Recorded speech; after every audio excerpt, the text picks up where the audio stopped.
gauza bat esan behar dizut amari buruz, nire amari buruz. Miren, ni joeten nintzen, ja, egon zan ikututa Alzheimerrekin, eta joeten nintzen Durangora larun batero. Ostiralean, joeten nintzen, igande gabar arte, berarekin egote. Eta joeten nintzen, da, bego pasatu zara etxetik, bera, etxean zegoen, baina ez zuen ezagutzen etxean, altzairuak bai, etxea ez. Eta lehenengo nintzen konturatu, porque Alzheimerrekin ikasi behar dezu komunikatzen ere, eta gero konturatu nintzen. Entonces, baina zelan zer, baina etxea garbitu duzu, baina zer gertatu da, zelan zer gertatu da.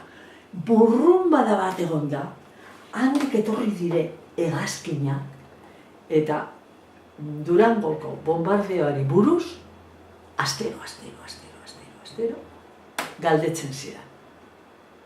Beste planetara guztiz joan arte. Astero.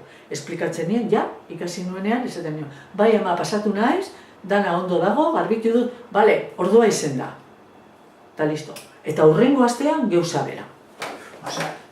Eta zan, bombardeoa. Bizi izan zuen trauma hori, nagusitan etor zitzaion berriro. Bai. Ni deitu zioten ETB-ra edo elkarrizketa batera, entonces kontatu zuen bombardeoa, porque bera, claro, testigo izen zan. Baina, ni harrituta galditu nintzen. Astero, guztiz beste toki batera bere burua joan arte. Ja, gehiago ez zuen errepikatu. Baina bestela, astero.